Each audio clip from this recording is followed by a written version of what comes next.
Welcome friends, CGPSC ज्ञान पे आप लोगों का मैं सरगम गुप्ता फिर से एक बार स्वागत करता हूं।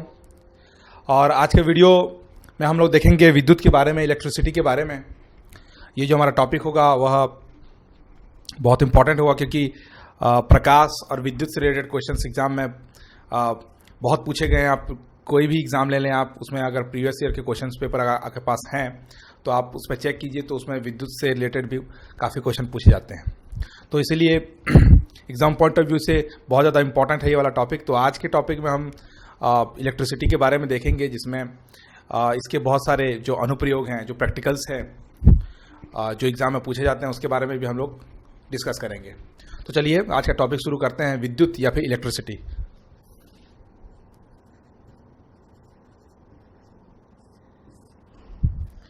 दोस्तों, दैनिक जीवन में आप लोगों ने विद्युत के बारे में काफ़ी कुछ जाना होगा, क्योंकि ऐसा कोई व्यक्ति नहीं जिसके घर में विद्युत का कनेक्शन ना हो। विद्युत का बहुत सारे लोग जान रहे हैं कि विद्युत क्या होता है, करंट क्या होता है, लेकिन प्रैक्टिकली देखा जाए तो बहुत लोग इसको समझ नहीं पाते हैं। दैनिक जीवन में हमारा ये बहुत इंपॉर्टेंट पार्ट है। विद्युत के बिना कोई व्यक्ति आजकल जिंदा ही नहीं रह सकता, ऐसा हम मान सकते हैं।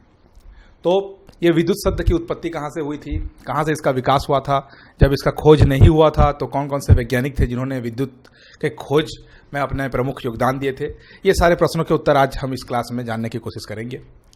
दोस्तों, आप लोगों ने कंघी का यूज़ किया होगा। कंघी, आप बाल सेट करने में कंघी का यूज़ करते हैं। तो प्रैक्टिकल रूप में कभी आप ट्राई करिए कि कंघी करने के बाद जब हम कंघी को कागज़ के छोटे छोटे टुकड़ों की ओर लेके जाते हैं तो वह कंघी कागज़ के टुकड़ों को अपनी ओर आकर्षित करता है, अपनी ओर खींचने का प्रयास करता है। बहुत सारे लोगों ने यह प्रैक्टिकल किया होगा। अगर आप लोगों ने नहीं किया होगा तो आप करके देखिए, आज ही आपको पता चलेगा कि जब कंघी को बालों के साथ रगड़ा जाता है तो घर्षण के कारण उसमें एक ऊर्जा उत्पन्न हो जाती है, और उस ऊर्जा के कारण ही वह कागज़ के छोटे छोटे टुकड़ों को अपनी ओर आकर्षित करता है।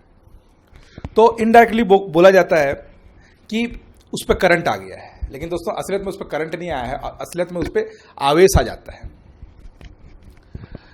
एक वैज्ञानिक, जो पहला प्रैक्टिकल हम लोगों ने जो अभी डिस्कस किया वो है कि आप कंघी व कागज का, कंघी और कागज। दूसरा, आपको एक वैज्ञानिक का नाम याद रखना है, वो है थेल्स।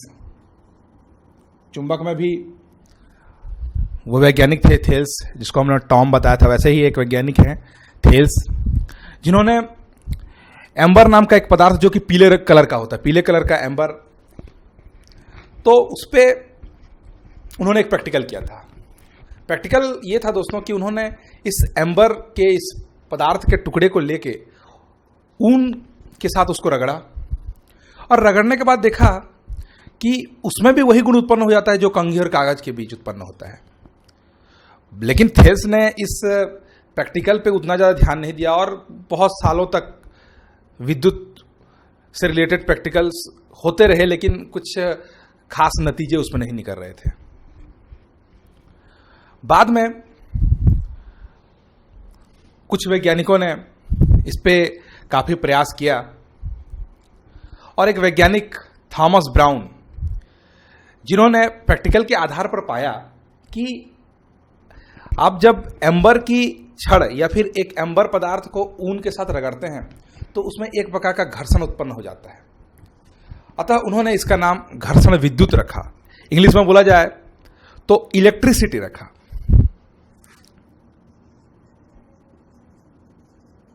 इलेक्ट्रिसिटी, जो कि थॉमस ब्राउन ने इसका नाम रखा था, उस जमाने में उसको हिंदी में बोला जाता था घर्षण विद्युत, क्योंकि यह एक ऐसा विद्युत था जो कि घर्षण से उत्पन्न हुआ है। घर्षण यानी कि रगड़ने से। जब हम एम्बर और ऊन को आपस में रगड़ते थे तो उस जमाने में उसमें एक घर्षण के कारण एक ऊर्जा उत्पन्न हो जाती थी, उसी को घर्षण विद्युत कहा गया। इंग्लिश में उसको इलेक्ट्रिसिटी कहा गया। और ये जो इलेक्ट्रिसिटी वर्ड है जिसको थॉमस ब्राउन ने बताया है, वह इलेक्ट्रिसिटी वर्ड इलेक्ट्रम से बना है दोस्तों, इलेक्ट्रम से। इलेक्ट्रम, इलेक्ट्रम यह एक ग्रीक वर्ड है। इलेक्ट्रम एक ग्रीक वर्ड है, ग्रीक का है, यूनान का है, और इस वर्ड का मतलब होता है एम्बर। एम्बर को ही ग्रीक में इलेक्ट्रम बोला जाता है। एम्बर पदार्थ को ही इलेक्ट्रम बोला जाता है। तो आप खुद सोच सकते हैं कि थॉमस ब्राउन ने जब एम्बर और ऊन को लेकर ये प्रैक्टिकल किया था, तो एम्बर पे जो घर्षण के कारण ऊर्जा उत्पन्न हुई थी, उसी के आधार पर, उस एम्बर के आधार पर उन्होंने ग्रीक इलेक्ट्रम से इलेक्ट्रिसिटी शब्द उस ऊर्जा का नाम दिया था। तो इस प्रकार विद्युत एक ऊर्जा है दोस्तों। हम लोग परिभाषा अगर आपको पूछा जाए तो परिभाषा क्या हो सकती है, विद्युत की क्या परिभाषा हो सकती है, तो विद्युत की परिभाषा यह है कि विद्युत वह ऊर्जा है जिसके कारण किसी पदार्थ में हल्की वस्तुओं को आकर्षित करने का गुण उत्पन्न हो जाता है। इसको हम लोग बोलते हैं विद्युत। एक ऊर्जा है जिसके कारण किसी पदार्थ में हल्की वस्तुएं, याद रखिए हल्की वस्तुओं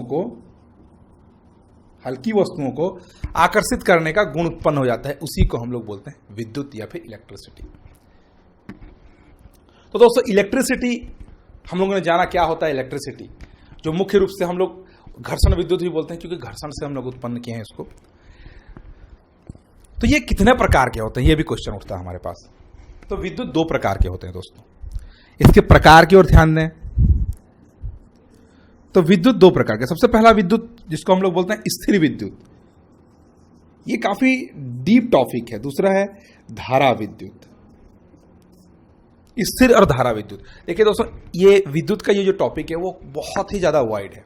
अगर आप 10th लेवल पे इसको पढ़ें तो आपको पता चलेगा कि बहुत ही बेसिक सा जो आपके मेंस में क्वेश्चन आता है, लेकिन IAS लेवल पे देखा जाए तो ये क्वेश्चन काफी डीप से पूछ सकता है। लेकिन बेसिक आपको इसमें क्लियर होना चाहिए, क्योंकि बेसिक को ही वह घुमा फिरा के क्वेश्चन को पूछता है। इसमें बहुत सारे जो रिसर्चर्स होते हैं उनके लिए काफी ह्यूज टॉपिक है, क्योंकि इसमें न सिर्फ विद्युत के अंतर्गत स्थिर विद्युत का पूरा अलग से एक बुक हम लोग के पास मिलता है। स्थिर विद्युत पे बहुत सारे प्रैक्टिकल्स अलग अलग वैज्ञानिकों ने किए हैं।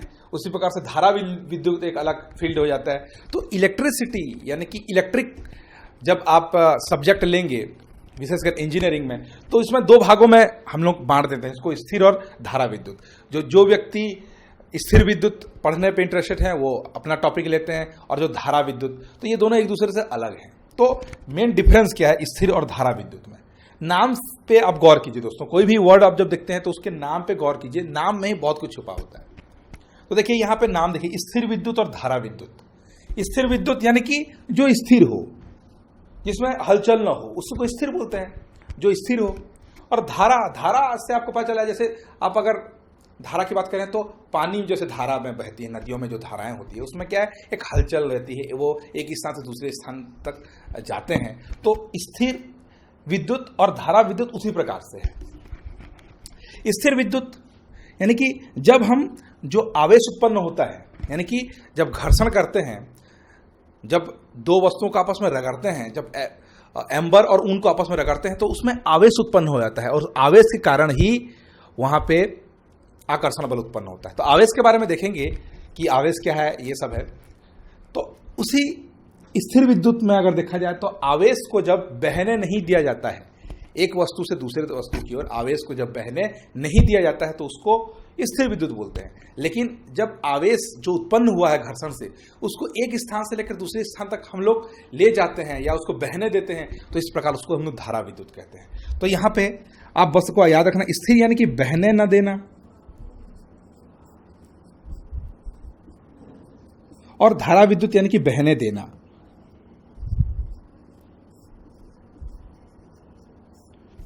तो ये दो प्रकार के होते हैं विद्युत दो प्रकार के होते हैं, एक स्थिर विद्युत होता है, एक धारा विद्युत होता है। ज्यादा डिटेल में इसमें जाने की जरूरत नहीं है, बस आपको इतना ही याद रखना है स्थिर विद्युत क्या होता है, धारा विद्युत क्या होता है। दोस्तों आवेश क्या होता है, अब देखते हैं आवेश। अभी मैंने आपको बताया था कि जब दो वस्तुओं को आपस में रगड़ते हैं तो उसमें आवेश उत्पन्न हो जाता है। आवेश है क्या दोस्तों? आवेश का मतलब होता है इलेक्ट्रॉनों की गति ही आवेश कहलाती है। आवेश के कारण ही किसी पदार्थ में धारा उत्पन्न होती है, जो हम लोग करंट बोलते हैं। हमारे घर में बिजली है या नहीं है पता करते हैं, जैसे तो बोलते हैं कि हाँ बिजली है हमारे घर में बोलते हैं, या फिर बोलते हैं धारा है हमारे घर में। तो इनडायरेक्टली धारा आवेश को ही बोला जाता है। हम करंट के प्रवाह को बोलते हैं कि धारा बह रही है एक स्थान से दूसरे स्थान तक, जबकि अगर ज्यादा डीप से बोला जाए तो आवेश के कारण ही धारा बहती है। तो आवेश एक स्थान से जब दूसरे स्थान से जाते हैं तो बोलते हैं उसको धारा बह रही है, उसी को धारा विद्युत कहते हैं।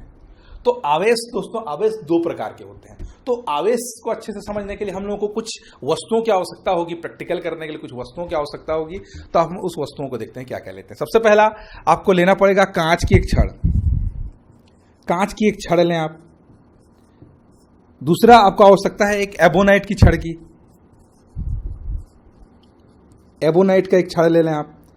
तीसरा आप ऊन ले लें, ऊन ले लें। चौथा आप रेशम का कपड़ा ले लें। तो आप 4 वस्तुएं आपको लेनी पड़ेगी अगर आप आवेश से संबंधित कोई प्रैक्टिकल करना चाहते हैं। तो आज हम इस प्रैक्टिकल को करते हैं थियोरेटिकली, लेकिन आपको बहुत अच्छे से इसको समझ में आना चाहिए। आप ध्यान से सुने इसको, उसी के आधार पर हम लोग डिसाइड करेंगे कि आवेश कितने प्रकार के होते हैं। तो दोस्तों,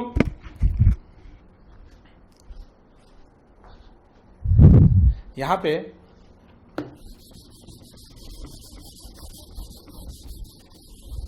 सबसे पहले मैं क्या करता हूं कि एक कांच की छड़ को मैं ऐसे हवा में लटका देता हूं। ये देखिए इस टाइप से, ये कांच की छड़ है, ग्लास कांच की एक छड़ है, उसको मैं हवा में लटका दिया हूं। और उसके बाद दोस्तों उसको रेशम के कपड़े के साथ रगड़ दिया जाता है। मैं उसको रेशम के कपड़ा लेकर उसमें रगड़ के उसको टांग देता हूं हवा में। उसके बाद एक और मैं कांच की छड़ लेता हूं और उसको भी मैं रेशम के कपड़े के साथ जब रगड़ के इस लटकी हुई छड़ के पास लेके जाता हूं तो मैं देखता हूं कि ये दोनों छड़ आपस में एक दूसरे को प्रतिकर्षित करते हैं। यानी कि ग्लास और दूसरा ग्लास, ये दोनों आपस में प्रतिकर्षित करते हैं, एक दूसरे को प्रतिकर्षित करते हैं। ये पहला प्रैक्टिकल मैंने किया। दूसरा मैं क्या करता हूं, दूसरा मैं एक एबोनाइट की छड़ को ऊन के साथ रगड़ता हूं, ऊन के कपड़े के साथ मैं उसको रगड़ता हूं। एबोनाइट की छड़ को याद रखिए, इसको मैं नाम देता हूं ए। ये एबोनाइट की छड़ है, उसको रगड़ता हूं। और एक दूसरे एबोनाइट की छड़ को भी उसी प्रकार ऊन के कपड़े से रगड़ के पहले वाले एबोनाइट की छड़ के पास जब लेके आऊंगा तो मैं फिर से देखूंगा कि दोनों में प्रतिकर्षण हो रहा है। ये दूसरा पहलू था। तीसरा, जब ये जो ग्लास है जिसको हम रेशम के कपड़े में रगड़ कर रखे हुए हैं, और एबोनाइट की छड़ जिसको हम ऊन के साथ रगड़ते हैं, उन दोनों को जब आपस में लाते हैं तो देखते हैं कि उन दोनों में आकर्षण हो रहा है, प्रतिकर्षण नहीं हो रहा है। इसका मतलब यह है दोस्तों कि ग्लास में जो आवेश है और एबोनाइट में जो आवेश है वो दोनों एक दूसरे के विपरीत हैं, तभी जाके एक दूसरे को वो आकर्षित कर रहे हैं। लेकिन एक ग्लास और दूसरे ग्लास एक दूसरे को प्रतिकर्षित कर रहे हैं, यानी कि ये अलग आवेश को दिखा रहा है। यहां पे 2 ही आवेश हैं। तो इस प्रकार कांच की छड़ में एक आवेश है और एबोनाइट की छड़ में एक आवेश है। यह प्रैक्टिकल सबसे पहले बेंजामिन फ्रैंकलिन ने किया था। आपको ये याद रखना है, ये नाम बेंजामिन फ्रैंकलिन।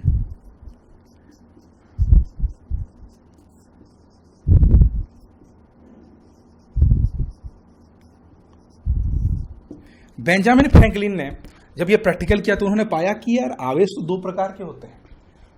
एक तो कांच में उत्पन्न हो रहा है, तो इसीलिए उन्होंने कांच में उत्पन्न आवेश को नाम दिया कांचाभ आवेश। कांचाभ, कांच से कांचाभ आवेश। और साथ ही साथ जो एबोनाइट है, जो रेजिन है, उस पे उत्पन्न आवेश को उन्होंने रेजिनी आवेश कहा, रेजिनी आवेश। तो इस प्रकार 2 आवेश उन्होंने बताया था, कांचाभ आवेश, रेजिनी आवेश। तो इस प्रैक्टिकल के आधार पर बाद में बेंजामिन फ्रैंकलिन ने इसका नाम रखा, कांचाभ आवेश को रखा धन आवेश यानी कि प्लस, और रेजिनी आवेश को उन्होंने बताया ऋण आवेश यानी कि माइनस। तो दोस्तों इस प्रकार हमने इस प्रैक्टिकल के आधार पर पाया कि आवेश 2 प्रकार के होते हैं। एक होता है कांचाभ आवेश जिसको हम बोलते हैं धन आवेश, और दूसरा होता है रेजिनी आवेश जिसको बोलते हैं ऋण आवेश। तो अगर आपको पूछा जाए कि धन आवेश क्या होता है और ऋण आवेश क्या होता है तो आप कैसे लिखेंगे उसको? तो लिखने का तरीका यह है कि आप उस प्रैक्टिकल के हिसाब से उसकी परिभाषा दे सकते हैं। यानी कि जब कांच की छड़ को रेशम के कपड़े से रगड़ते हैं तो कांच की छड़ में जो आवेश उत्पन्न होता है उसको धन आवेश बोलते हैं, ऐसा आप बोल सकते हैं। और यही लिखना पड़ेगा आपको, उसके अतिरिक्त धन आवेश की और कोई परिभाषा नहीं है। उसी प्रकार से ऋण आवेश की परिभाषा क्या है? ऋण आवेश की परिभाषा है दोस्तों, जब एबोनाइट के छड़ को ऊन के कपड़े के साथ या बिल्ली के खाल के साथ जब रगड़ते हैं तो घर्षण के कारण जो आवेश उत्पन्न होता है उसको हम ऋण आवेश बोलते हैं। उसको पहले बोला जाता था रेजनी आवेश। तो इस प्रकार दोस्तों आवेश दो प्रकार के हुए, एक धन आवेश और एक ऋण आवेश। ये एक आधार है। इस आधार के बाद ही आपको इलेक्ट्रिक के बाकी सभी चैप्टर अच्छे से समझ में आएंगे। अगर आपका बेसिक क्लियर नहीं है, आपको अगर ये नहीं पता कि आवेश क्या है, धन आवेश क्या है, ऋण आवेश क्या है, घर्षण क्या है, घर्षण विद्युत क्या है, धारा विद्युत क्या है, स्थिर विद्युत क्या है, तो आप इस पे आगे नहीं बढ़ सकते विद्युत पे। तो आपको विद्युत में बेसिक क्लियर करना पड़ेगा। इसीलिए मैं आपको बहुत ही बेसिक तरीके से यह टॉपिक क्लियर कर रहा हूं। तो इस प्रकार दोस्तों आवेश दो प्रकार के हुए, एक हुआ धन आवेश और एक हुआ ऋण आवेश। उसके बाद आवेश के बाद एक आता है कि जिस प्रकार चुंबक में दो विजातीय ध्रुव एक दूसरे को आकर्षित करते थे और सजातीय ध्रुव एक दूसरे को प्रतिकर्षित करते थे, उसी प्रकार से यहां विद्युत में भी होता है दोस्तों कि जब धन आवेश और धन आवेश आते हैं तो एक दूसरे को प्रतिकर्षित करते हैं और ऋण आवेश एक दूसरे को प्रतिकर्षित करते हैं, जबकि धन और ऋण आवेश एक दूसरे को आकर्षित करते हैं। वही चीज हो रहा है जो चुंबक में हो रहा था दोस्तों। तो यहां पे आप खुद देख सकते हैं, ग्लास एबोनाइट की छड़ को आकर्षित करता है लेकिन ग्लास को प्रतिकर्षित कर रहा है। तो इस प्रकार देख सकते हैं कि धन और धन, जो उसको हम लोग बोलेंगे धन और धन यानी कि सजातीय आवेश, और ऋण वो भी सजातीय आवेश, लेकिन धन और ऋण एक दूसरे के उल्टे हैं, इसीलिए हम उसको बोलेंगे विजातीय आवेश। तो आवेश दो प्रकार के होते हैं, एक धन आवेश, एक ऋण आवेश, और दूसरे तरीके से बोल सकते हैं आवेश दो प्रकार के होते हैं, सजातीय आवेश और विजातीय आवेश। धन को सजातीय आवेश या ऋण को सजातीय आवेश, जबकि धन और ऋण जब एक दूसरे के विपरीत होते हैं तो उसको हम लोग बोलते हैं विजातीय आवेश। तो ये दोस्तों आवेश से संबंधित कुछ प्रमुख बिंदु थे जो आपको जानना बहुत ज्यादा जरूरी है। आवेश के बाद अब हम लोग देखते हैं कूलाम का नियम। लेकिन कूलाम का नियम आपको तब तक समझ में नहीं आएगा जब तक हम उसके बेसिक पे नहीं जाएंगे, यानी कि ये आवेश क्यों उत्पन्न हो रहे हैं ये भी जानना हम लोग को बहुत ज्यादा आवश्यक है। यहां मैंने आपको बता दिया कि जब दो वस्तुओं को आपस में रगड़ते हैं तो उसमें आवेश उत्पन्न हो जाता है, लेकिन क्यों उत्पन्न होता है ये भी तो क्वेश्चन उठता है। तो इसलिए इस क्वेश्चन का आंसर आपको तभी पता चलेगा जब आप परमाणु संरचना जानेंगे। परमाणु संरचना यानी कि एक परमाणु के अंदर जब आप घुस के देखेंगे तो उसी के आधार पर आपको समझाया जा सकता है कि आवेश क्यों उत्पन्न होता है। तो चलिए देखते हैं परमाणु संरचना के आधार पर कि आवेश उत्पत्ति का कारण क्या है। तो हम लोग देख रहे थे दोस्तों कि जब दो वस्तुओं को आपस में रगड़ा जाता है या उसमें घर्षण उत्पन्न किया जाता है तो घर्षण के कारण उसमें आवेश उत्पन्न होता है, तो उसके क्या कारण है।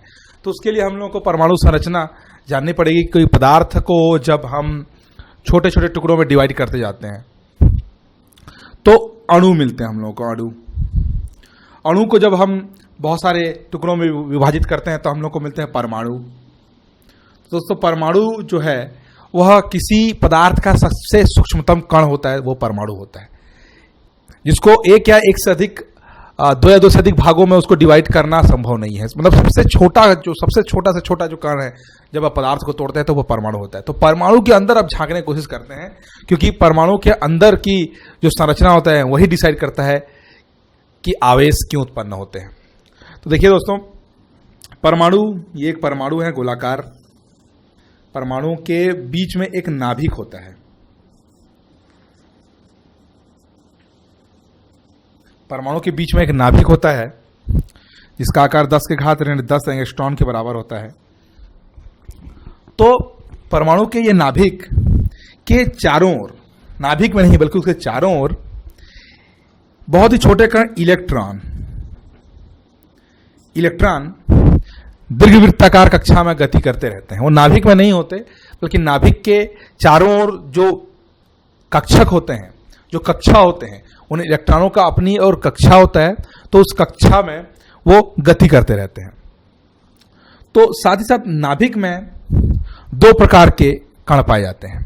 सबसे पहला कण जो होता है वो होता है न्यूट्रॉन और दूसरा होता है प्रोटॉन। यानी कि परमाणु के नाभिक में एक प्रोटॉन और एक न्यूट्रॉन होता है, N फॉर न्यूट्रॉन। तो दोस्तों प्रोटॉन में धन आवेश पाया जाता है जबकि इलेक्ट्रॉन में ऋण आवेश पाया जाता है। साथ ही साथ जो न्यूट्रॉन होते हैं उसमें किसी प्रकार के आवेश नहीं मिलता, वो आवेश रहित कण होते हैं। तो इस प्रकार ये एक परमाणु की संरचना होती है जिसके आधार पर डिसाइड होता है कि आवेश क्यों उत्पन्न होते हैं। तो दोस्तों, जब दो पदार्थों को आपस में घर्षण किया जाता है, जब दो पदार्थों को आपस में रगड़ा जाता है, तो एक पदार्थ से इलेक्ट्रॉन निकल के दूसरे पदार्थ में चले जाते हैं। क्योंकि इलेक्ट्रॉन जो कि नाभिक में नहीं होते, बल्कि उसके नाभिक जो परमाणु के नाभिक के चारों ओर जो दीर्घवृत्ता का कक्षा होता है उसमें गति करते रहते हैं, यानी कि मुक्त होते हैं ये इलेक्ट्रॉन, गति करते रहते हैं, स्थिर नहीं होते हैं वो। तो जब दो वस्तुओं में घर्षण उत्पन्न किया जाता है तो एक पदार्थ के परमाणु से इलेक्ट्रॉन दूसरे पदार्थ पे चले जाते हैं। इस प्रकार जो पहला पदार्थ है जहां से इलेक्ट्रॉन निकले हैं उसमें इलेक्ट्रॉनों की कमी हो जाती है, इसका मतलब है वो धनावेशित हो जाता है। जबकि दूसरा जो पदार्थ है उसमें इलेक्ट्रॉनों की अधिकता हो जाती है, क्योंकि इलेक्ट्रॉन इस पे आ गए हैं, इसलिए यह ऋणावेशित हो जाता है। इस प्रकार कोई पदार्थ धनावेशित और ऋणावेशित हो जाता है, और यही कारण है कि आवेश। ये देखिए, जैसे कांच की छड़ को जब हम रेशम के कपड़े से रगड़ते हैं तो कांच की छड़ से इलेक्ट्रॉन रेशम पे चले जाते हैं। इस प्रकार रेशम का जो कपड़ा है वह ऋणावेशित हो जाता है और कांच की छड़ जो है वह धनावेशित हो जाती है। उसी प्रकार जब एबोनाइट और ऊन की बात करें, एबोनाइट और ऊन की बात करें, तो एबोनाइट और ऊन को जब आपस में रगड़ा जाता है तो ऊन से इलेक्ट्रॉन निकलकर एबोनाइट की छड़ में चले जाते हैं। इस प्रकार एबोनाइट का ये जो छड़ है वह ऋणावेशित और ऊन धनावेशित हो जाता है। और इस प्रकार एक इलेक्ट्रॉन के एक पदार्थ से दूसरे पदार्थ में जो गति होती है, जो गमन होता है, जो स्थानांतरण होता है, उसी के कारण आवेश एक पदार्थ से दूसरे पदार्थ की ओर जाते हैं। और यही कारण है आवेश उत्पत्ति का। इसी को बोलते हैं आवेश उत्पत्ति का इलेक्ट्रॉनिक सिद्धांत, जिसमें हम लोगों को परमाणु की संरचना के बारे में जानना बहुत ज़्यादा जरूरी था। और मैंने आपको बताया कि परमाणु की संरचना कैसी होती है और किस प्रकार एक पदार्थ में आवेश उत्पन्न होता है, किस प्रकार उसमें विद्युत प्रवाहित होती है, किस प्रकार इलेक्ट्रॉन एक स्थान से दूसरे स्थान तक, एक पदार्थ से दूसरे पदार्थ की तरफ किस प्रकार स्थानांतरित होते हैं। तो यही उसके पीछे का राज था दोस्तों, आवेश उत्पत्ति का। उसके बाद हम लोग देखते हैं आवेश उत्पत्ति के बाद कूलाम का नियम। हम लोगों ने चुंबक में कूलाम का नियम देखा था। कूलाम का नियम हम लोगों ने पढ़ा था, जो कहता था कि दो ध्रुवों के मध्य लगने वाला आकर्षण अथवा प्रतिकर्षण बल उन दोनों ध्रुवों के ध्रुव प्राबल्यों के गुणनफल के अनुक्रमानुपाती और उसके बीच की दूरी के वर्ग के व्युत्क्रमानुपाती होता है। तो इस प्रकार हमने कूलाम का व्युत्क्रम वर्ग का नियम देखा था चुंबक के संदर्भ में। अब हम देखेंगे उसको विद्युत के संदर्भ में। तो दोस्तों, ज्यादा कोई डिफरेंस नहीं है, बस वहां पे जो दो ध्रुव थे, एक उत्तरी ध्रुव और एक दक्षिणी ध्रुव, यहाँ पे दो आवेश होते हैं, एक धनावेश और एक ऋणावेश, बस, और कोई डिफरेंस नहीं है, बाकी सेम है। तो देखते हैं आप कूलाम का व्युत्क्रम वर्ग का नियम।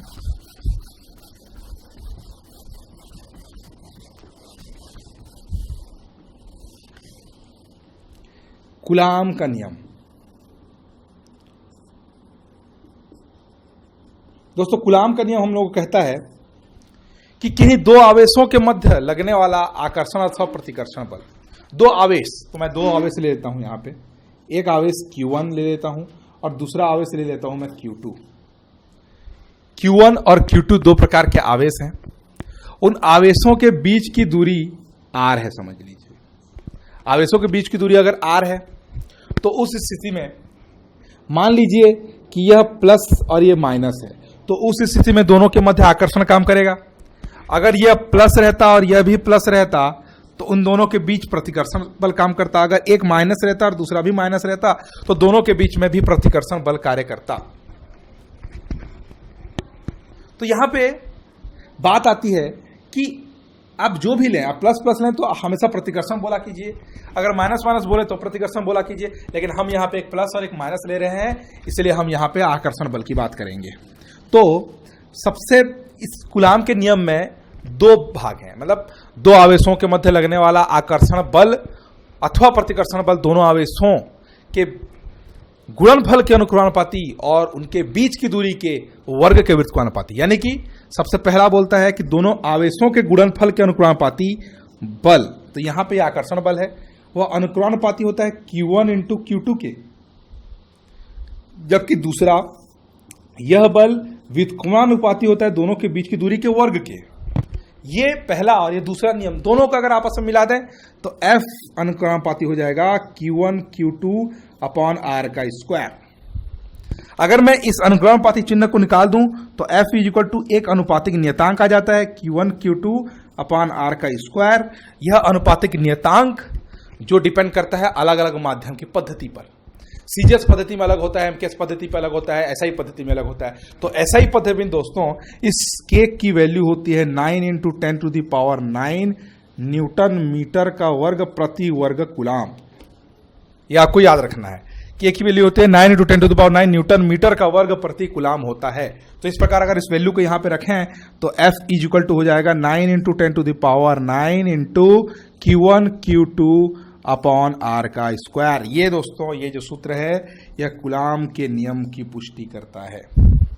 यही कूलाम का व्युत्क्रम वर्ग का नियम है, जिसके आधार पर दो आवेशों के मध्य लगने वाले बल और दोनों आवेशों के मान और दोनों के बीच की दूरी के मध्य एक बहुत ही इंपॉर्टेंट संबंध प्रस्तुत करता है यह कूलाम का नियम।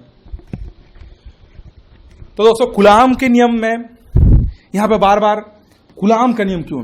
कूलाम के नियम के आधार पर ही आवेश के मात्रक को भी परिभाषित किया गया है। कूलाम ने आवेश का मात्रक कूलाम को ही रखा गया। आवेश का मात्रक होता है कूलाम, जिसको Q से प्रदर्शित किया जाता है। वह उस वैज्ञानिक के नाम पे ही इसको कूलाम रखा गया है दोस्तों, इसीलिए आवेश के मात्रक को कूलाम बोलते हैं। तो ये तो हो गई कूलाम के व्युत्क्रम वर्ग के नियम की पुष्टि, उसके नियम। अगर आप एकांक आवेश को परिभाषित करें तो एकांक आवेश में आप कोई भी एक आवेश ले लेते हैं, एकांक आवेश ले लेते हैं, तो आप एकांक आवेश उसी प्रकार परिभाषित कर सकते हैं जिस प्रकार हमने चुंबक में परिभाषित किया था। देखते हैं हम विद्युत क्षेत्र क्या होता है। यहां पे विद्युत क्षेत्र क्या होता है, विद्युत क्षेत्र की तीव्रता क्या होती है, उसके आधार पर एक समीकरण भी हम लोगों को जानना पड़ेगा। तो उस समीकरण को भी देखते हैं। तो दोस्तों उसके लिए सबसे पहले मान लीजिए कि ये एक आवेश है, चाहे वो धन आवेश हो या ऋण आवेश हो। मान लीजिए कि एक धन आवेश है, तो इस धन आवेश के कारण एक आसपास एक विद्युत क्षेत्र उत्पन्न हो जाएगा। ये देखिए कुछ भी हो सकता है, जरूरी नहीं कि वह एक वृत्ताकार हो, उसका आकार निश्चित नहीं होता है। तो मैंने यहां पे वृत्ताकार लिया है। तो मान लीजिए कि यह एक धन आवेश है और इस धन आवेश के कारण उसके आसपास कुछ क्षेत्र पे कुछ दूरी तक एक विद्युत क्षेत्र उत्पन्न हो जाता है, उसी को विद्युत क्षेत्र कहते हैं। साथ ही साथ इस विद्युत क्षेत्र के किसी बिंदु पर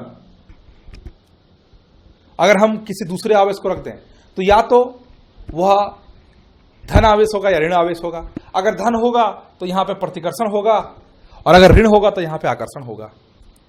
तो चाहे आकर्षण हो या चाहे प्रतिकर्षण हो, एक बल यहां पे काम करेगा। तो विद्युत क्षेत्र के कारण जब विद्युत क्षेत्र में किसी आवेश को रख देते हैं तो उस विद्युत क्षेत्र के कारण उस आवेश पर एक बल पड़ता है, चाहे वह आकर्षण हो या प्रतिकर्षण। उसकी हमें परवाह नहीं है, हमें परवाह है उस पर जो बल लगता है उसकी। तो उस पर एक बल लगता है दोस्तों, और उस बल का मान होता है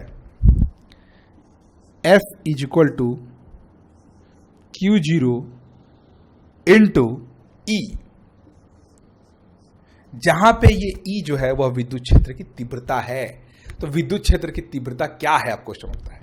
तो किसी विद्युत क्षेत्र के किसी बिंदु पर रखा गया एक एकांक आवेश जितने बल का अनुभव करता है, यहां पे या तो एक आकर्षण बल या प्रतिकर्षण बल का अनुभव कर रहा है, तो जितने बल का यह अनुभव करता है उसको उस बिंदु पर विद्युत क्षेत्र की तीव्रता कहते हैं।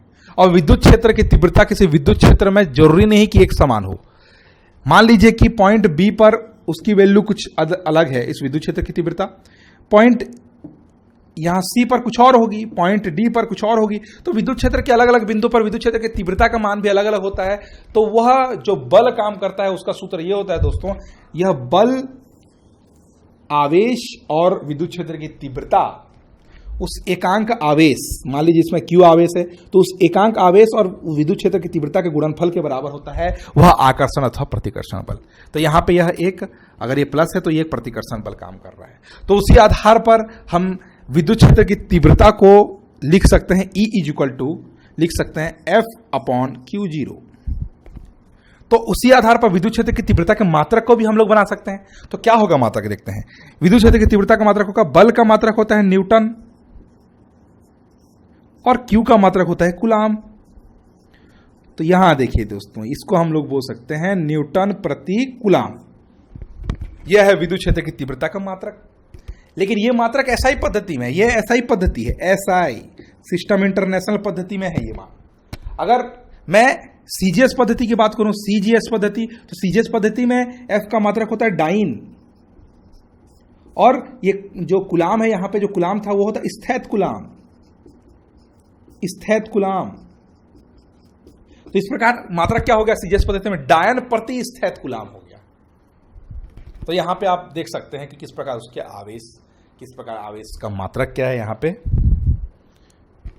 तो ये हो गई दोस्तों विद्युत क्षेत्र और विद्युत क्षेत्र की तीव्रता। कुछ विद्युत क्षेत्र का जो आवेश का मुख्य मात्रक होता है वो होता है कूलाम, और कुछ छोटे छोटे मात्रक होते हैं जैसे माइक्रो कूलाम। तो एक माइक्रो कूलाम अगर बोला जाए आपको तो 10⁻⁶ कूलाम के बराबर होता है। तो आपको वही चीज़ों को जानना है।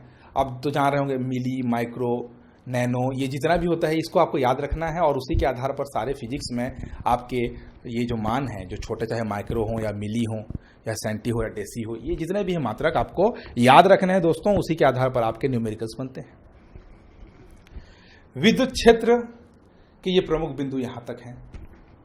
अब देखते हैं हम विद्युत विभव के बारे में। अब देखते हैं दोस्तों विद्युत विभव के बारे में। विद्युत विभव दोस्तों, विद्युत विभव आप कल्पना कर सकते हैं। देखिए जैसे मैं आपको एग्जांपल देता हूं,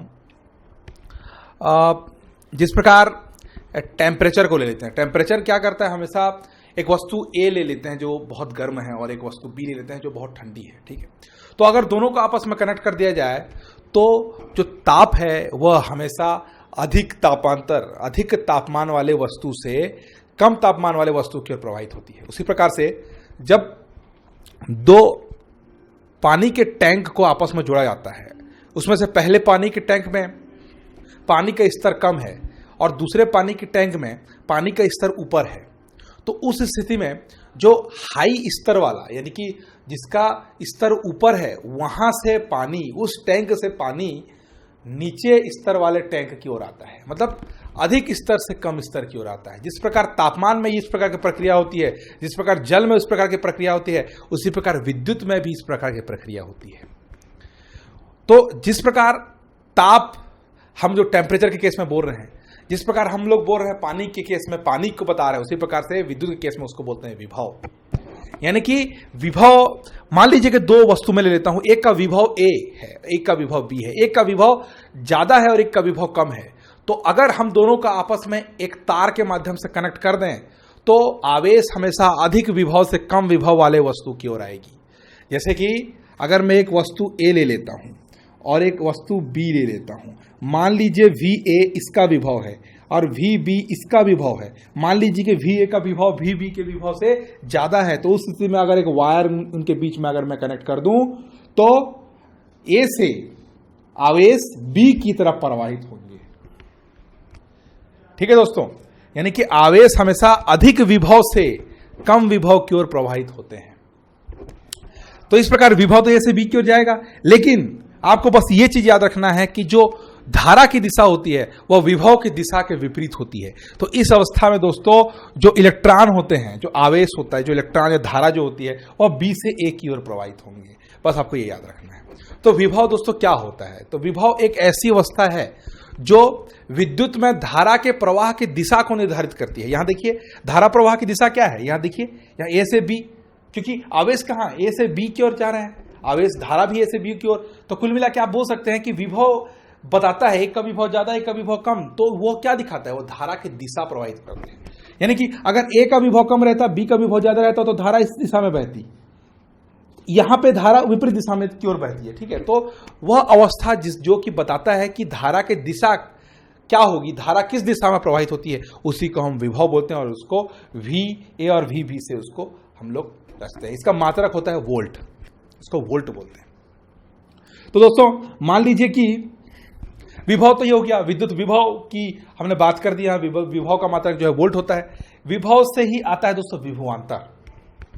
विभवांतर क्या है? विभव प्लस अंतर ही विभवांतर कहलाता है। यानी कि मान लीजिए यहां इसका जैसे देख सकते हैं आप, इसका विभव कितना है, VA है, इसका विभव V है, VB है। अगर दोनों का विभव समान नहीं है तो इन दोनों के विभव में एक अंतर होगा, यानी कि वो अंतर क्या होगा, VA माइनस VB, यही तो अंतर होगा, क्योंकि अभी VA का विभव ज्यादा है, तो उसी को विभवांतर बोलते हैं दोस्तों। और विभवांतर जो है वह किए गए कार्य के बराबर होता है। अब ये सूत्र कहां से आ गया, इस सूत्र की व्युत्पत्ति हम लोगों ने कहां से कर दी, ये तो समझ में आ गया कि VA माइनस VB तो ठीक है, ठीक है। तो दोस्तों विभवांतर होता है क्या, एकांक आवेश को, एकांक आवेश यानी कि Q को अनंत से किसी बिंदु तक लाने में जितना कार्य करना पड़ता है उसको उस बिंदु पे विभव बोलते हैं, उसको उस बिंदु पे विभव बोला जाता है। ये असली परिभाषा है विभव की। तो यहां पे इसको अपन दूसरे तरीके से, मैं एक बार फिर सबको बोलता हूं, देखिए एकांक आवेश को बिंदु A से बिंदु B तक ले जाने में जितना कार्य करना पड़ता है एकांक आवेश को, एक विद्युत क्षेत्र में, ऐसा नहीं किया विद्युत क्षेत्र में नहीं है, जहां विद्युत क्षेत्र नहीं है वहां विभव काम तो करेगा नहीं। तो विद्युत क्षेत्र के अंतर्गत एकांक आवेश को बिंदु A से बिंदु B तक ले जाने में जितना कार्य करना पड़ता है उसको उस बिंदु पे विभव बोलते हैं। तो यहां पे ये देखिए, ये विभव है, विभव की वैल्यू क्या है, एकांक आवेश को A से B तक ले जाने में किए गए कार्य को ही हम लोग विभव बोलते हैं। तो अगर एकांक आवेश को अनंत से अगर किसी बिंदु तक लाते हैं, यानी कि एग्जांपल के तौर पे मान लीजिए कि B से लेकर A तक लाते हैं उसको, तो यहां इस वैल्यू में देखिए VA माइनस V अनंत is equal to W upon Q। तो यहां V अनंत यानी कि 0 लिख देते हैं, क्योंकि अनंत का वोल्ट तो 0 मान के चलते हैं। तो यहां VA is equal to W upon Q हो गया। तो यही उसका विभव का मेन परिभाषा आता है दोस्तों। विभव का परिभाषा बोलता है कि एकांक आवेश को अनंत से किसी बिंदु तक लाने में किए गए कार्य को ही उस बिंदु पर विभव बोलते हैं, यही है। तो विभव का मात्रक क्या होगा, विभव का मात्रक होता है दोस्तों W का मात्रक यानी कार्य का मात्रक जूल होता है और जो कुलाम जो है Q का मात्रक कुलाम होता है। तो इस प्रकार आप बोल सकते हैं कि ये विभव का मात्रक क्या होगा, जूल प्रति कुलाम, इसी को हम लोग बोलते हैं दोस्तों वोल्ट। जूल प्रति कुलाम को ही हम लोग बोलते हैं वोल्ट। तो विद्युत विभव का मान की मतलब मात्रा क्या होता है, तो वोल्ट होता है विद्युत, इसको विभवांतर भी बोलते हैं।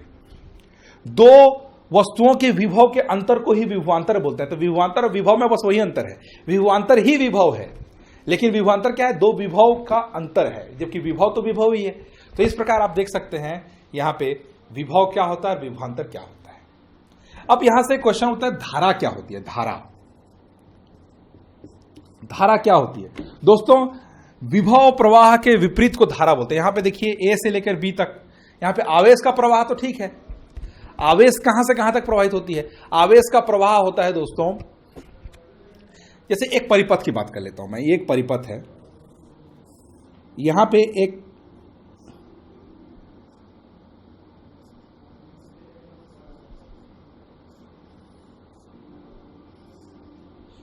लाइट जोड़ दी गई है, यहां पे एक बैटरी है, प्लस है, ये माइनस है।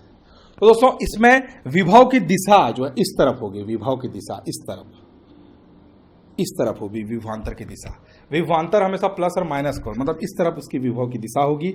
लेकिन इसमें आवेश की दिशा विभव की दिशा के विपरीत होती है। इसका मतलब यहां पे जो धारा बहेगी दोस्तों इस दिशा में बहेगी, माइनस से प्लस की ओर।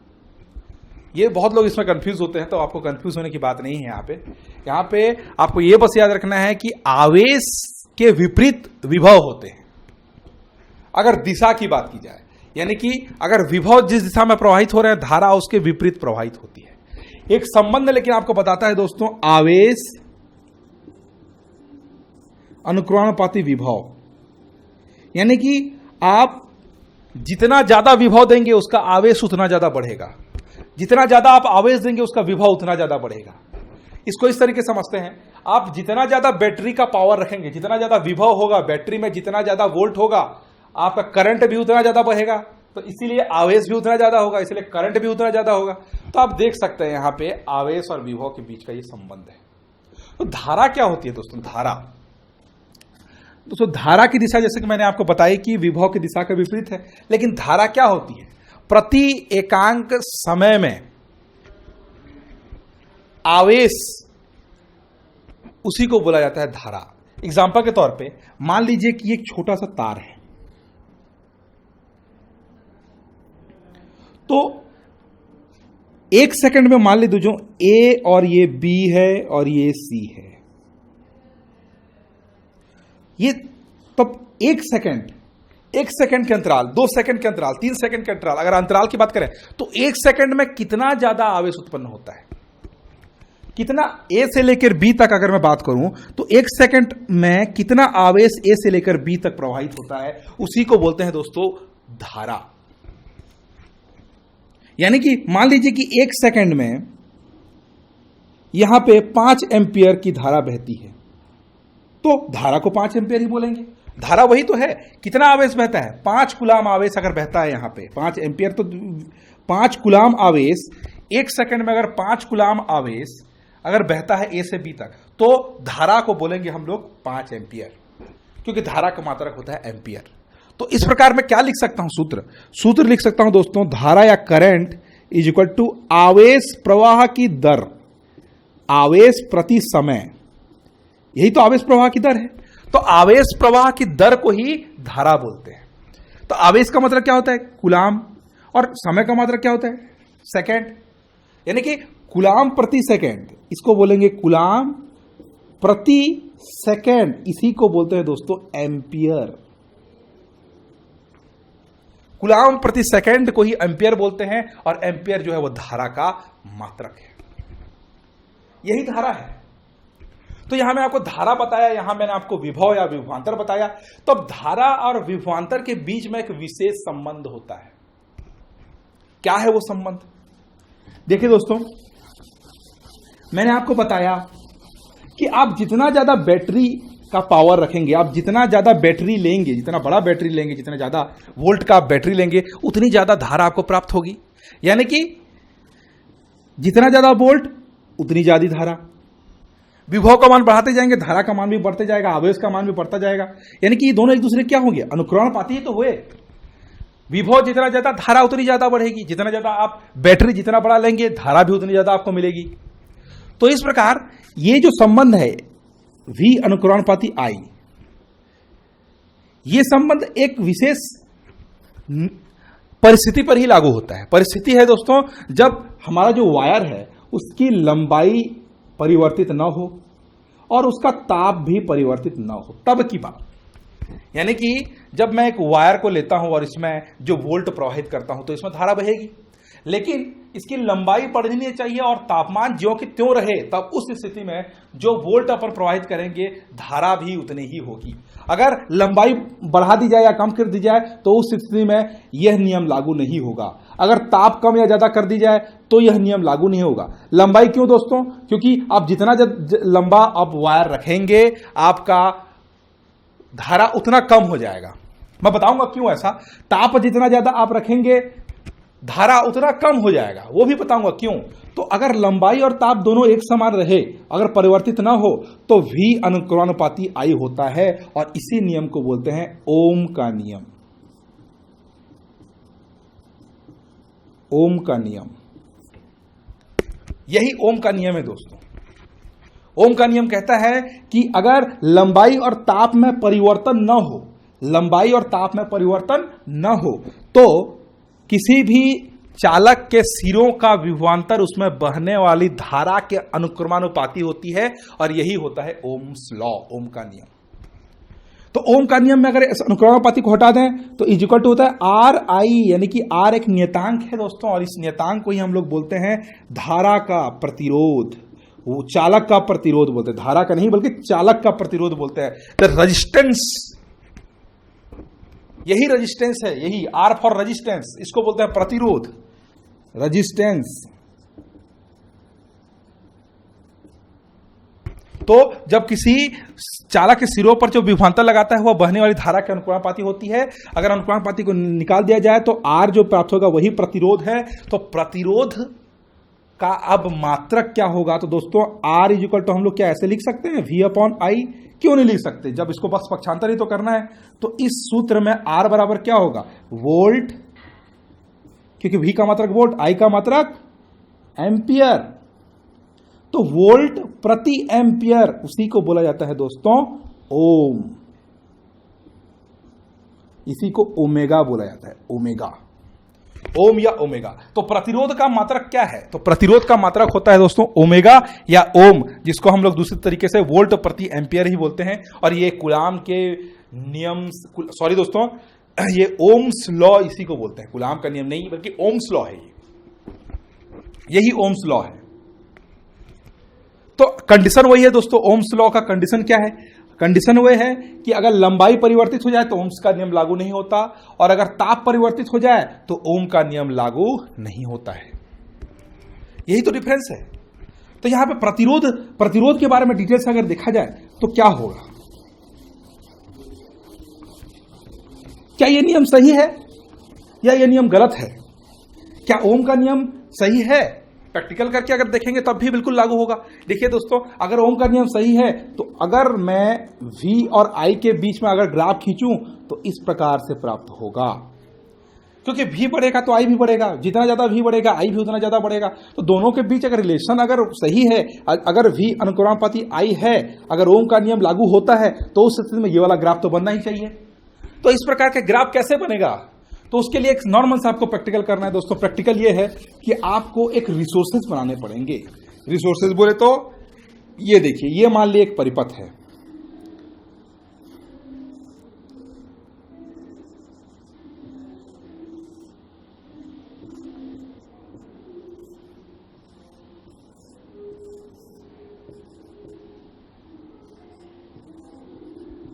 मान लीजिए कि दोस्तों ये एक परिपथ है। परिपथ में ये जो है वो धारा नियंत्रक या RH है।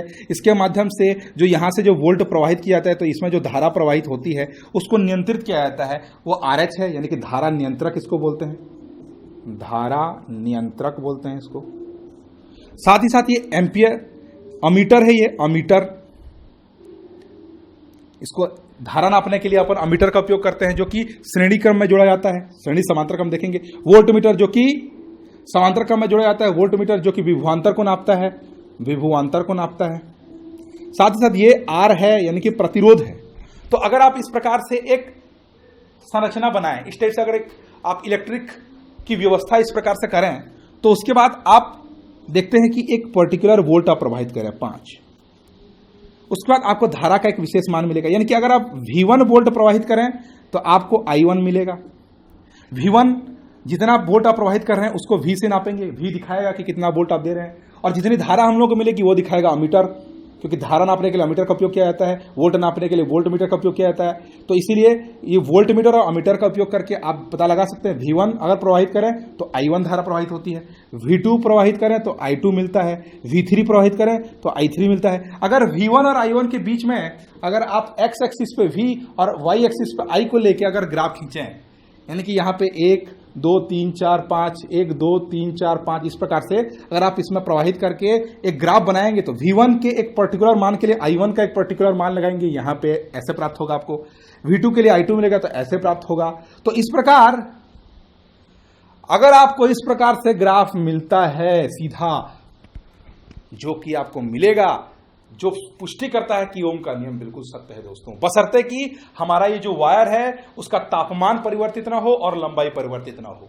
तो अगर तापमान लंबाई परिवर्तित ना हो तो अगर आप इसके बीच में आपस में रिलेशनशिप बनाएंगे तो आपको हमेशा इस प्रकार की रेखा मिलेगी, और इससे यह सिद्ध होता है, इससे इस बात की पुष्टि होती है कि ओम्स लॉ इज करेक्ट। तो यही है दोस्तों ओम्स लॉ। ओम के लॉ के द्वारा हम V और I के बीच में रिलेशनशिप स्थापित कर रहे हैं, और ओम्स लॉ से ही हम लोग को प्रतिरोध के बारे में पता चलता है कि प्रतिरोध क्या है। लेकिन प्रतिरोध को परिभाषित कैसे किया जाए, तो उसके लिए हम लोग को प्रतिरोध का अलग से टॉपिक पढ़ना पड़ता है। तो पढ़ते हैं अभी प्रतिरोध क्या होता है, और प्रतिरोधों का श्रेणी और समांतर क्रम में संयोजन क्या होता है, उसको जानने की आपको आवश्यकता है, क्योंकि एग्जाम में ये क्वेश्चन पूछे जाएंगे। प्रतिरोध क्या होता है, व्हाट इज रेजिस्टेंस, प्रतिरोध क्या होता है, रेजिस्टेंस R क्या होता है। दोस्तों V अनुक्रमानुपाती I, V is equal to R R is equal to V upon I, यही तो प्रतिरोध है। लेकिन क्या होगा प्रतिरोध, जब किसी चालक में हम लोग धारा प्रवाहित करते हैं, जब वोल्ट प्रवाहित करते हैं तो इसमें धारा बहती है, तो इसमें जो अंदर के जो कुछ पदार्थ होते हैं वह अपने से होकर ये धारा जो बहती है उसका विरोध करते हैं, बोलते हैं कि नहीं मैं बहने नहीं दूंगा। अब इसका परमिशन तो चाहिए। यहाँ पे ये पदार्थ जो होते हैं उस पर धारा क्या बह जाएगी, बिल्कुल बहेगी, लेकिन इसके अंदर जो पदार्थ होते हैं वो उसका विरोध करते हैं कि हम लोग इसको बहने नहीं देंगे। तो उस विरोध को, उस रुकावट जो डालते हैं, वो धारा के प्रवाह में जो रुकावट डालते हैं, उसी को हम लोग दोस्तों बोलते हैं प्रतिरोध, धारा का प्रतिरोध। यानी कि किसी चालक में विभवांतर प्रवाहित करने पर जब उसमें धारा प्रवाहित होती है तो धारा प्रवाह में जो रुकावट आती है उसी को उसका प्रतिरोध बोलते हैं। That is called the resistance of the चालक। उस वायर का वही तो है प्रतिरोध। तो प्रतिरोध किन किन चीजों पर डिपेंड होता है? तो डिपेंडेंसी, किन किन चीजों पर प्रतिरोध निर्भर करेगा, प्रतिरोध किन किन चीजों पर निर्भर करेगा। तो उसके लिए दोस्तों आपको एक रिलेशनशिप बताता हूं कि आर अनुकरणपाती एल टी अपॉन ए, ये आपको याद रखना है। ये सूत्र आपको याद रखना है। ये सूत्र का मतलब क्या है मैं बता रहा हूं आपको, ज्यादा आपको टेंशन लेने की बिल्कुल आवश्यकता नहीं है। यहां क्या है, अगर मैं बोलूं कि यह चालक जितना ज्यादा लंबा होगा प्रतिरोध उतना ज्यादा होगा। और प्रतिरोध देखिए दोस्तों, प्रतिरोध और आई के बीच में क्या संबंध है? प्रतिरोध और आई एक दूसरे के व्युत्क्रमानुपाती होते हैं, याद रखिए। ये देखिए यहां पे प्रतिरोध आई व्युत्क्रमानुपाती होते हैं, यानी कि प्रतिरोध जितना ज्यादा, रुकावट उतना ज्यादा, तो धारा उतना कम होगा। तो यहां पे अगर ये चालक का अगर लंबाई एल फॉर लेंथ, यानी कि लंबाई को बढ़ा दिया जाए, एल यानी कि लंबाई को बढ़ा दिया जाए, तो प्रतिरोध पे क्या प्रभाव पड़ेगा? लंबाई बढ़ा दी जाए तो प्रतिरोध अनुक्रमणपाती एल, देखिए एल अनुक्रमणपाती आर है, इनडायरेक्टली देखा जाए तो इसको ऐसे नहीं लिख सकते क्या? आर अनुक्रमणपाती एल, इसको एक रूप में लिख दिया हूं, देखिए ये सबको एक रूप में लिख दिया हूं। उसको अगर खंड में बांटे तो क्या हो? तो यहां पे एक ही समीकरण में 3 समीकरण आप बन सकते हैं। देखिए यहां पे आर अनुक्रमणपाती है, एल टी अपॉन ए, इसका मतलब देखिए यहाँ पे 3 समीकरण को मैंने जोड़ के एक समीकरण बनाया हुआ है। यहाँ पे देखिए पहला, दूसरा क्या हो सकता है? दूसरा आर अनुक्रमणपाती आप बोल सकते हैं, इसमें टी यानी कि टेम्परेचर, और तीसरा मैं बोल सकता हूँ आर अनुक्रमणपाती यानी कि व्युत्क्रमणपाती 1 अपॉन ए। ठीक है, तो ये तीनों समीकरणों का मैंने एक समीकरण बना दिया है, और एक समीकरण जो दिखाता है कि इस चालक का प्रतिरोध कितना होता है और मतलब चालक के प्रतिरोध किस किस चीजों पर डिपेंडेंट होते हैं। तो सबसे पहला देखिए यहाँ पे डिपेंडेंसी में आर अनुक्रमणपाती एल, यानी कि अगर मैं किसी तार की लंबाई को जितना ज्यादा बढ़ाता हूं उसका प्रतिरोध उतना ज्यादा बढ़ जाता है। और प्रतिरोध चूंकि ये धारा के व्युत्क्रमानुपाती होता है, धारा के उल्टा होता है, यानी कि प्रतिरोध जितना ज्यादा धारा का मान उतना कम। यानी कि अगर लंबाई आप बढ़ाते हैं तो धारा का मान कम हो जाएगा, लंबाई अगर आप कम करते हैं तो धारा का मान बढ़ जाएगा। ये आपको सबसे पहले समीकरण से मिलता है। दूसरा नंबर बोलता है कि आर अनुक्रमणपाती टी, यानी कि टेम्परेचर को जब आप बढ़ा देते हैं दोस्तों, तो टेम्परेचर बढ़ाएंगे तो आर का मान भी बढ़ जाता है। ऐसा क्यों? देखिए जब हम किसी तार का टेम्परेचर बढ़ जाता है, टेम्परेचर हम खुद बढ़ा देते हैं, तो उसकी लंबाई तो बढ़ेगी। तो लंबाई बढ़ेगी तो सीधी सी बात है उसमें आर का मान भी बढ़ेगा, और आर का मान बढ़ेगा यानी कि धारा का मान भी कम होगा। तीसरा नंबर, आर व्युत्क्रमानुपाती होता है 1 अपॉन ए, और ए क्या है? ए इज द एरिया। इसको हिंदी में बोला जाता है दोस्तों अनुप्रस्थ काट का क्षेत्रफल। अनुप्रस्थ काट का क्षेत्रफल यानी कि अगर आपका जो वायर है, जो आपका तार है, जो आपका चालक है, अगर उसका क्षेत्रफल अगर ज्यादा है, क्षेत्रफल ज्यादा है यानी कि अगर आपका तार मोटा है, क्षेत्रफल ज्यादा कब होगा? जब तार मोटा होगा, वायर मोटा होगा, चालक मोटा होगा।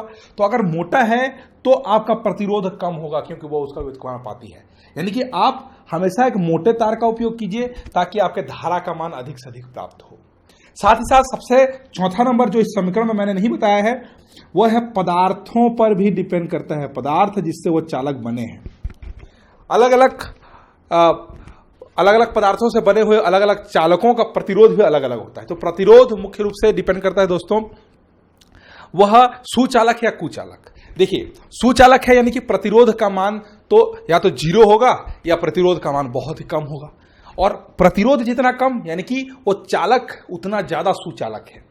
ठीक है, जैसे आप देख सकते हैं चांदी, अगर आप कोई चांदी का वायर लेंगे तो वह बहुत ज्यादा सुचालक होता है, वह सबसे ज्यादा सुचालक होता है अगर चालकों की बात की जाए तो।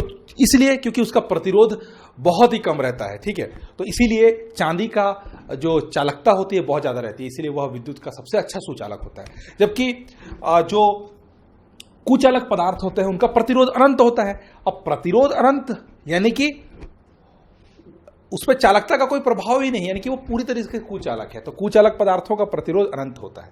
तो ये कुछ प्रमुख बातें हैं जो आपको प्रतिरोध के बारे में जाननी है। मैंने आपको बताया कि प्रतिरोध जो है मुख्य रूप से परिभाषित किया गया ओम्स लॉ से, और उसमें मैंने आपको बताया कि प्रतिरोध किन किन कारकों पर डिपेंड करता है। ठीक है, तो यहाँ पे ये सूत्र आपको याद रखना है। इस सूत्र के द्वारा आप प्रतिरोध किन किन चीज़ों पर डिपेंड करता है, कौन कौन कंडीशंस पे प्रतिरोध का मान क्या क्या होता है, अच्छे से आप जान सकते हैं। सबसे लास्ट में हम देखते हैं प्रतिरोध से रिलेटेड दो संयोजन के बारे में।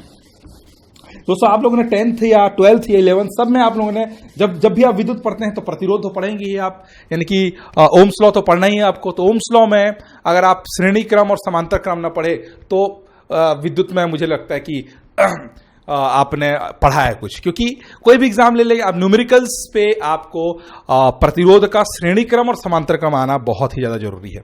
तो देखते हैं हम प्रतिरोधों का संयोजन। तो प्रतिरोधों को दो पार्ट में संयोजित किया जाता है, एक तो है श्रेणी क्रम में और एक समांतर क्रम में। श्रेणी क्रम में यानी कि एक ही कतार में, लाइन बाय लाइन, एक के बाद एक, एक के बाद एक, एक के बाद, यानी कि जितने भी प्रतिरोध हैं वह एक ही चालक में लगातार अगर सेट कर दिए जाए तो उसको हम लोग श्रेणी क्रम बोलते हैं। तो देखते हैं चित्र में श्रेणी क्रम कैसे बनेगा। श्रेणी क्रम, श्रेणी क्रम में दोस्तों एग्जांपल के तौर पे मेरे पास कुछ प्रतिरोध हैं। जैसे मान लीजिए ये एक प्रतिरोध है, इसका R1 है प्रतिरोध, एक दूसरा प्रतिरोध में ले लेता हूं जिसका प्रतिरोध R2 है, और तीसरा मैं प्रतिरोध ले लेता हूं उसको R3 ले लेता हूं। तो अगर मैं इन तीनों का श्रेणी क्रम में जोड़ूं, यानी कि ये देखिए ये है पहला प्रतिरोध, उसी के लाइन में ये दूसरा प्रतिरोध, उसी के लाइन में ये तीसरा प्रतिरोध। देखिए एक ही लाइन बाय लाइन अगर मैं R1, R2 और R3 को मैं जोड़ा हूं तो ये देखिए दोस्तों, इसको हम लोग बोलते हैं श्रेणी क्रम। यहां पे आप प्रवाहित कर दीजिए, प्लस माइनस वोल्ट है ये, इसमें धारा बहेगी I माइनस से प्लस की ओर। तो इस प्रकार देखिए दोस्तों, ये जो संयोजन है इसको श्रेणी क्रम बोलते हैं। और श्रेणी क्रम में अगर मैं इस पूरे परिपथ का अगर मैं प्रतिरोध निकालूं तो कैसे निकालेंगे, तो अगर R1, R2, R3 तीन प्रतिरोधों को श्रेणी क्रम में जोड़ा गया है तो उसका संयुक्त प्रतिरोध को R अगर बोला जाए तो उसका वैल्यू होता है तीनों के योग के बराबर, यानी कि R1 plus R2 plus R3। This is the relationship between the three types of resistance with in circuit. ठीक है, तो ये एक परिपथ है और इस परिपथ में आप R1, R2, R3 तीन प्रकार के प्रतिरोध हैं, जिसको आप सिंपल जोड़ देंगे तो आपको संयुक्त प्रतिरोध ज्ञात हो जाएगा, बशर्ते कि आपका परिपथ श्रेणी क्रम में जोड़ा गया हो। ये हुई श्रेणी क्रम की बात। अब समांतर क्रम भी देख लेते हैं, जो बहुत आसान है। जिस प्रकार श्रेणी क्रम है उसके जस्ट विपरीत समांतर क्रम होता है दोस्तों। समांतर क्रम के लिए देख लेते हैं, सेम प्रतिरोध अपन यूज करते हैं R1, R2 और R3, और समांतर क्रम में जब आपस में इसको जोड़ते हैं तो क्या होता है। समांतर क्रम यानी कि दोस्तों चित्र में देखिए, ये है हम लोगों का पहला प्रतिरोध, उसी के नीचे यह दूसरा प्रतिरोध, और उसी के नीचे ये देखिए ये है तीसरा प्रतिरोध। इन तीनों प्रतिरोधों को जब हम आपस में इस प्रकार से जोड़ते हैं तो इसको बोलते हैं समांतर क्रम में। यहाँ पे V का यूज करेंगे, प्लस माइनस धारा माइनस से प्लस की ओर बहेगी। तो ये देखिए दोस्तों, यहाँ पे R1 है, ये R2 है, ये R3 है। तो तीन प्रकार के यहाँ प्रतिरोध जो कि आपस में एक समांतर क्रम में जोड़े गए हैं। तो इस परिपथ में भी एक संयुक्त प्रतिरोध होगा।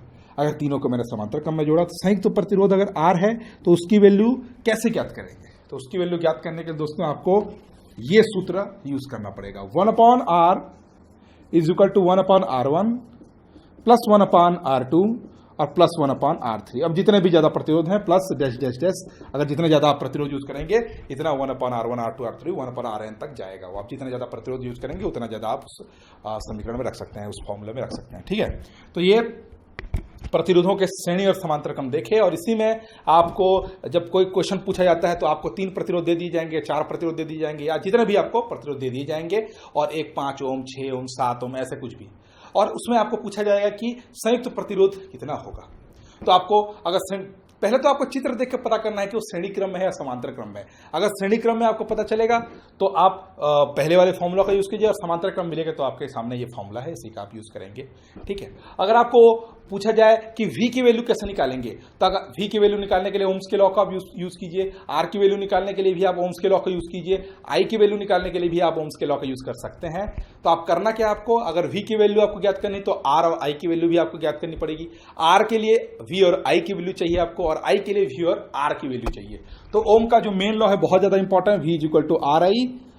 ये जो ओम्स लॉ है वह पूरे विद्युत में बहुत ज्यादा प्रयोग में लाया जाता है। विद्युत में आप जब भी पढ़ेंगे ओम्स लॉ आपको पढ़ना ही पड़ेगा। बहुत ही सिंपल है दोस्तों, और इससे बहुत सारे न्यूमेरिकल सॉल्व हो जाते हैं। लास्ट में जब हम विद्युत की ओर चलते हैं और उसमें देखते हैं कि विद्युत